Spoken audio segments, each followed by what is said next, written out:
अरुणाचल प्रदेश भारत का एक अभिन्न और अविभाज्य हिस्सा है और यह एक प्रकार से एक स्वयं सिद्ध तथ्य भी है।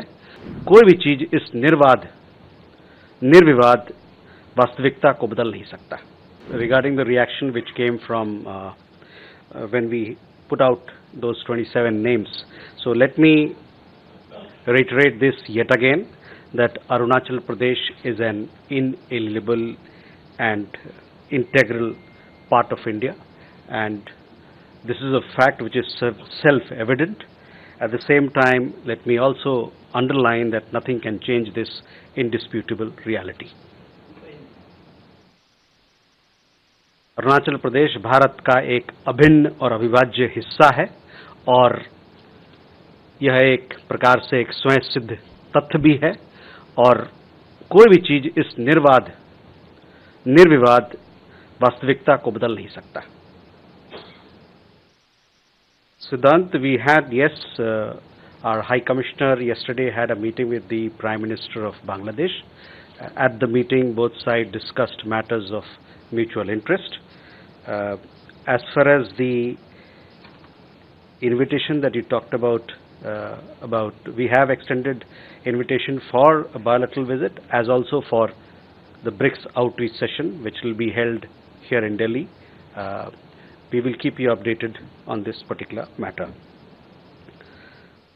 शैलेंद्र, आपका सवाल था कि दो मुद्दे का जो आपने उठाया है, एक तो मैं बताऊं कि जो एक्सट्रेडिशन की आपने बात कही, इस मुद्दे पर हमारा पक्ष कई दफ़ा हमने इस मंच से भी कहा है और बड़ा साफ है कि ये मुद्दा जो है इसको हम लोग एग्जामिन कर रहे हैं, जो हमारे एस्टेब्लिश्ड प्रतिक्रियाएं हैं उसके तहत, और जब भी मेरे पास कुछ अपडेट करने को होगा तो मैं आपको इस पे बताऊंगा।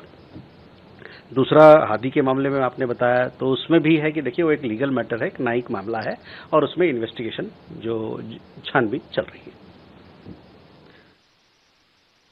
Akansha, your question was regarding this the Indian student who came under, who was I think he was, this is our understanding that he was apprehended in Germany. So we were informed of this particular Indian national that he has committed a serious crime or alleged to have committed a serious crime in the state of Arizona. Subsequent to that, we also informed our authorities here who are part of the law enforcement mechanism. Subsequent to that, further we understand that he was apprehended in Germany, in Berlin, and we remain in touch with the US authorities on this particular matter to ascertain more details in regard to the case.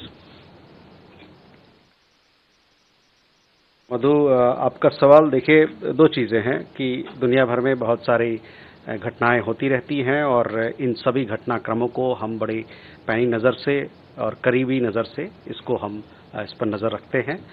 आपको साथ ही साथ मैं ये बताना चाहता हूं कि मानव अधिकार के हनन जिसका एक पक्ष हम लोगों ने अभी देखा पाकिस्तान में, जो पाकिस्तान अधिकृत कश्मीर में अभी कुछ महीनों में जो वहां पर मानव अधिकार का हनन हुआ, जिस प्रकार से लोगों को मारे गए, एक बार फिर से इस बात को उजागर करता है कि मानव अधिकार का जहां तक बात आती है और लोगों के उनके मानव अधिकार के पक्ष को गारंटी करने की बात आती है, उसमें पाकिस्तान को बहुत कुछ करना है और हमको लगता है कि जो अभी हाल ही के हिंसा में इतने लोग मारे गए हैं, इस पर अंतर्राष्ट्रीय समुदाय को, पाकिस्तान को जवाबदेही ठहराना चाहिए। तभी मैंने कहा कि मानव अधिकार के पक्ष को जो वहां पर हनन हो रहा है उस पर अंतर्राष्ट्रीय समुदाय को चिंता करने की जरूरत है और साथ ही साथ में उनको पाकिस्तान को जवाबदेही ठहराने जाने की जरूरत है।